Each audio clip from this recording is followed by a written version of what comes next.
আসসালামু আলাইকুম রহমতুল্লাহি ওবরকাতুহ। সম্মানিত দর্শক, সরকার কি চলছে নাকি চলছে না, কিংবা সরকারের মধ্যে যে বিভক্তিগুলো, সেই বিভক্তিগুলো কয় ভাগে বিভক্ত,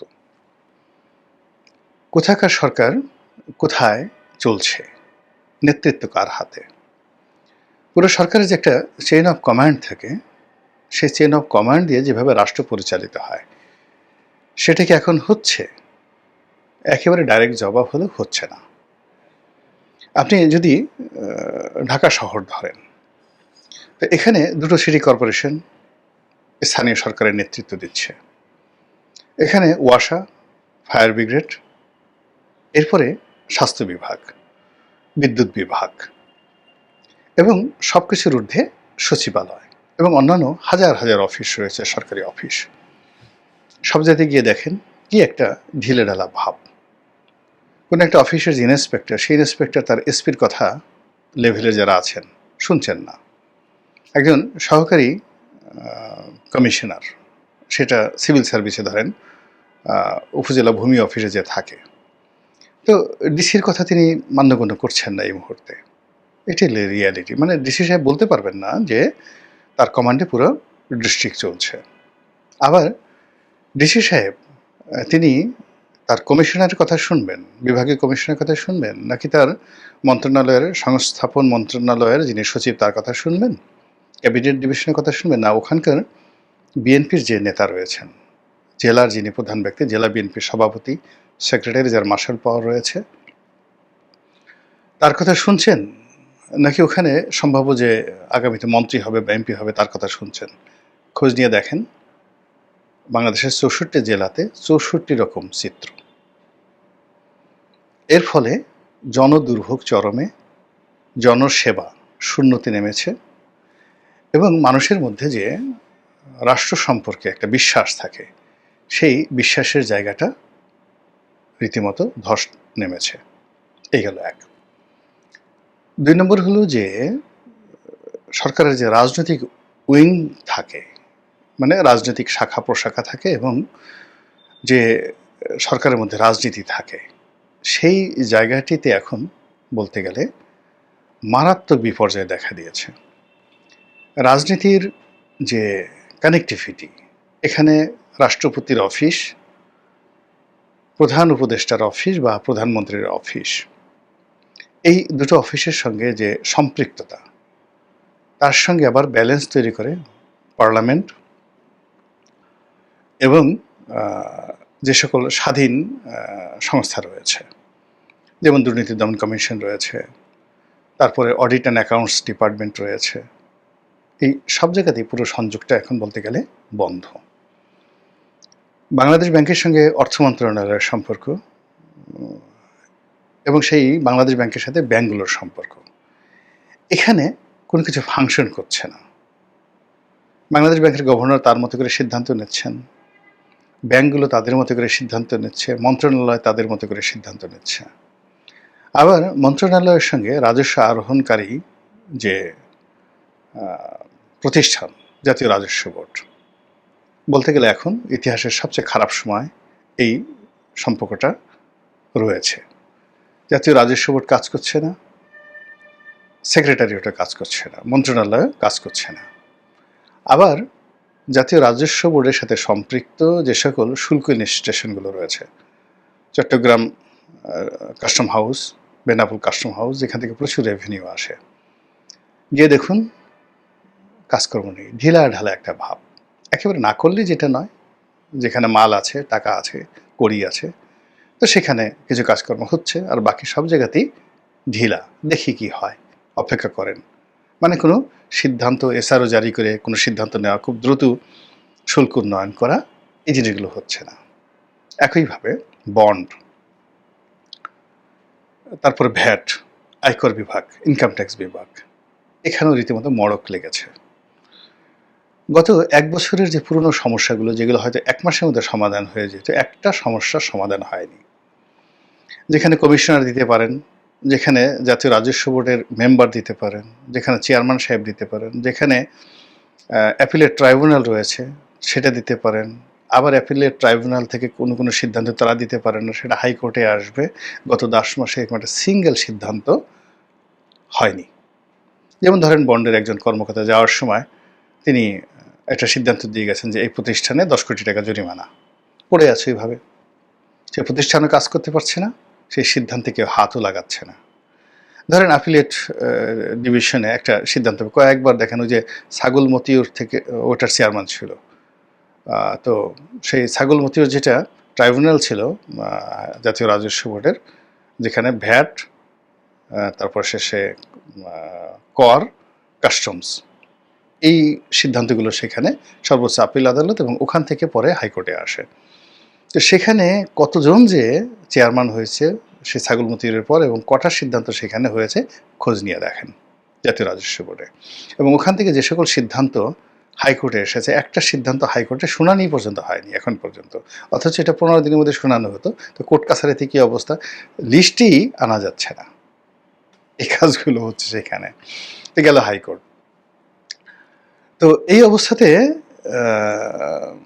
সরকারের যে সকল উপদেষ্টা রয়েছেন তারা সবাই শুধু মিডিয়ার সামনে এসে কথা বলছেন, কিন্তু আসিফ নজরুল সাহেব, রেজওয়ানা, কিংবা ধরেন যোগাযোগ যারা রয়েছেন বা বন্দর যার অধীনে যারা মিডিয়াতে এসে কথাবার্তা বলেন নিয়মিত, ফয়জুল করিম সাহেব হলো যোগাযোগ মন্ত্রণালয়ের, আর ব্রিগেডিয়ার সাখাওয়াত নৌ পরিবহন মন্ত্রণালয়ের।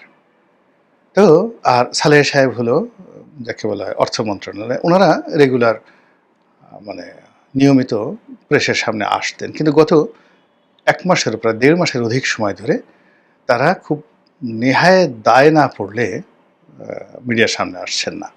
এবং এর মধ্যে অনেকগুলো ঘটনা ঘটেছে। রেজওয়ানার উনি গিয়ে বেশ কয়েকবার ওই নলিতাবাড়ি, টাঙ্গাইলের বোধহয় টাঙ্গাইল বা শেরপুরের নলিতাবাড়ির দিকে তিনি একবার ঘেরাওয়ের শিকার হলেন এবং তার গাড়ি ঘেরাও করলো এবং সেখানে খুব বিশ্রী একটা অবস্থা তৈরি হয়েছে। এরপর তিনি সিলেটে গেলেন, সিলেটের যে ভোলাগঞ্জ, তো সে ভোলাগঞ্জে তিনি এবং তার সঙ্গে ছিলেন যোগাযোগ উপদেষ্টা ফয়জুল করিম, তারা দুজনই সেখানে ঘেরাওয়ের শিকার হলেন। আর তিনি যদি এই মুহূর্তে কক্সবাজারে যান, উখিয়া যান কিংবা সেন্ট মার্টিন যান, কী যে হবে আল্লাহ জানে আর কি। এই গেল অবস্থা। তো আসিফ মোহাম্মদ সজীব ভুঁইয়ার এবং ডক্টর আসিফ নজরুল তারা বেশ একটা প্রীতি ফুটবল ম্যাচ খেললেন হাফ প্যান্ট পরে, এবং এটা এখন গুরুত্বপূর্ণ ভাইরাল দৃশ্য। ডক্টর মোহাম্মদ ইউনূস কাজকর্ম বাদ দিয়ে তিনি লন্ডনে গেলেন রাজার কাছ থেকে পুরস্কার আনার জন্য, এটাই এখন খবর। তিনি বাংলাদেশে কোনো গুরুত্বপূর্ণ সিদ্ধান্ত নিয়েছেন, পরিবর্তন করেছেন, ভালো কিছু করেছেন, মন্দ কিছু করেছেন, কিছুই না, তিনি পুরস্কার শুধু নিয়েই যাচ্ছেন। বক্তৃতা শুধু তিনি সেখানে চ্যাথাম হাউসে বক্তব্য দিলেন, লন্ডনে গিয়ে ইম্পেরিয়াল হোটেলে ছিলেন, সেখানে গিয়ে সেই জাপানের যারা তাকে আমন্ত্রণ করেছিল সেখানে নিক্কি গ্রুপ বোধ হয়, তো তারা যে তাদের যেটা পত্রিকা আছে সেই পত্রিকায় তিনি সাক্ষাৎকার দিলেন। টোকিও টিভির সঙ্গে ওদের সাক্ষাৎকার দিয়েছেন কিনা জানি না। ওখানে আমরা যখন গেছিলাম রাষ্ট্রীয় অতিথি হিসাবে, আমাদের এরকম নিপ্পন টিভি, তারপর শেষে টোকিও টিভি, এরপরে ওখানে আরও কয়েকটি পত্রিকা আছে, এরা এই বাংলাদেশে গেলে সাক্ষাৎকার নিতে আসে। আমি ক্ষুদ্র মানুষ, আমারও সাক্ষাৎকার নিয়েছে সেখানে, তো ওনারও নিয়েছে, সেই সাক্ষাৎগুলো সেখানে নিয়েছেন। আমেরিকাতে গেলে ভয় যাবে আমেরিকা বাংলা বিভাগ একটা সাক্ষাৎকার নেয়, আমারও নিয়েছে, ওনারও হয়তো আমেরিকা গেলে নিবে। ইংল্যান্ডে গেলে বিবিসি একটা সাক্ষাৎকার নেয়, এটা স্বাভাবিক। আর অন্যান্য ছোটো ছোটো ইউটিউবার এখন তো বলতে গেলে হয়ে গেছে। তো সেই কাজগুলো লাইমলাইটে আসছে। উনি রাজার ওখানে গিয়ে এলেন, কী খেলেন কী খেলেন না, কিভাবে দাঁড়ালেন, কিভাবে হ্যান্ডশেক করলেন, ইত্যাদি নিয়ে মানুষ ট্রল করছে, কিন্তু দেশের কী উপকার হলো সেগুলো নিয়ে কোনো কথাবার্তা হচ্ছে না। তিনি হোটেলে তার রুম ভাড়া কত, কতদিন থাকলেন, তারপর শেষে টোটাল বিল কত দিলেন, তার রুমের ভাড়া কত দিলেন, হোটেলের মেনুতে কী ছিল, ব্রেকফাস্টে কী ছিল, সেখানে সব কিছু মানে আলোচনা সমালোচনার পাশাপাশি বেশি আলোচিত হচ্ছে তারেক রহমান সাহেবের সাথে বৈঠকে তিনি কী করলেন, কিভাবে হাত ধরলেন, কিভাবে হাত ঝাঁকালেন, তারপরে শেষে কীভাবে হাসলেন, ইত্যাদি ইত্যাদি নিয়ে। মানে এগুলো সব খাজুরি আলাপ। তো যখন মূল আলাপ না থাকে তখন খাজুরি আলাপ হয়, যখন কোনো কাজ না থাকে তখন কি করেন, নেই কাজ তো খই ভাস। তো বাংলাদেশের সরকারের একজন প্রধানমন্ত্রীর অফিস, প্রধান উপদেষ্টার অফিস এতটা ব্যস্ত সেখানে আসলে সকাল থেকে রাত্রি পর্যন্ত যদি কেউ কাজ করে, এখন যে প্রোটোকল রয়েছে তার তো ১৮ ঘন্টা পরিশ্রম করেও তো তিনি ফাইল সরাতে পারবেন না। তার মুখ্য সচিব, প্রধানমন্ত্রীর মুখ্য সচিব, আমরা তো এই রাষ্ট্রের পরিচালনার সঙ্গে সরাসরি ৫ টি বছর জড়িত ছিলাম। আজ ফয়জুল কবির সাহেব যে মন্ত্রণালয় দেখেছেন, এই মন্ত্রণালয়ের সংসদীয় কমিটির সদস্য হিসেবে আমি পার্লামেন্টারি কমিটির একজন সদস্য হিসেবে তো আমার মাথায় এক বস্তা ফাইল সবসময় থাকতো। এরপরে পার্লামেন্টারি প্রসিডিউর, নির্বাচনী এলাকায় আমার জেলার বৈঠক, সেখানে আইনশৃঙ্খলা কমিটি থেকে শুরু করে অন্যান্য যে কমিটিগুলো রয়েছে জেলাতে, উপজেলাতে কমিটির আমি প্রধান উপদেষ্টা। আমি সেই কাজ করে আমার ব্যবসা নির্ভর করার পর তারপরে লোকজনের যে সাক্ষাৎকার, প্রতিদিন এলাকাতে তো কম করলে ২,০০০ লোকের সঙ্গে আমার কথা বলতে হতো, সকাল থেকে রাতে ২টো পর্যন্ত। তো সেখানে যমুনার সামনে ফাঁকা, কোনো লোক নেই। কী কাজ হচ্ছে বলেন তো? একজন সংসদ সদস্য তিনি যদি ২,০০০ লোকের সঙ্গে দৈনিক তার নির্বাচনী এলাকায় দেখা করেন, অন্ততপক্ষে ২০০ দরখাস্ত আসে, আরও বেশি ২০০ দরখাস্ত আসে, সুপারিশ করা গেল, সুপারিশ করা গেল। অন্ততপক্ষে ২০০ টেলিফোন করতে হয়, টিএনও সাহেব, ওসি সাহেব, ডিসি সাহেব এই কাজটা করে দেন, সচিবালয়ে তদবির থাকে। এই যে কাজগুলো, this the part of the politics, this the part of the যাকে বলা হয় government, this the part of the state. এইভাবে ৩০০টা অ্যাঙ্গেল থেকে কাজ হয়। সেই ৩০০ অ্যাঙ্গেলের কাজগুলো মন্ত্রণালয়ে এসে মন্ত্রীর উপর চাপ সৃষ্টি করে, মন্ত্রীর ঘুম হারাম হয়ে যায়।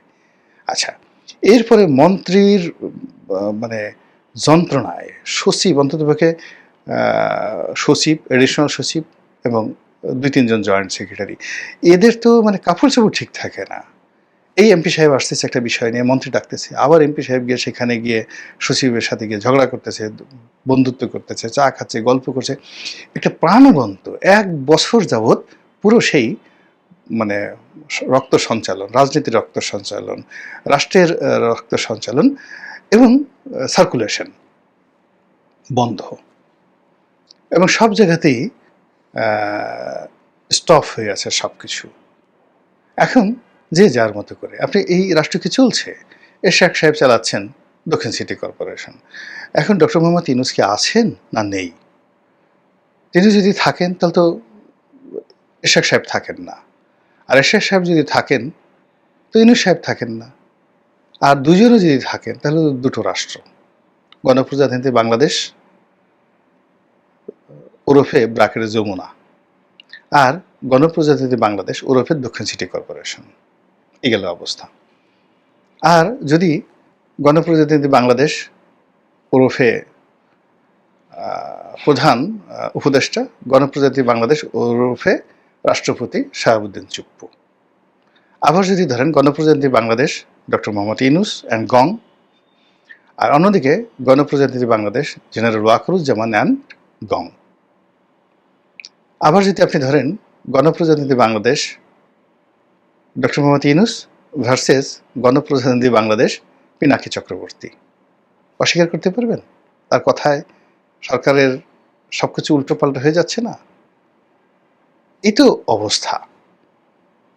তো সেই অবস্থাতে রাষ্ট্র কি চলছে? সরকার কি চলছে? বা যেভাবে চলছে সেভাবে কতদিন চলবে? আর এটা কি আমাদের জন্য দীর্ঘমেয়াদে আমরা কি এই ভার, এই দায় বহন করতে পারব?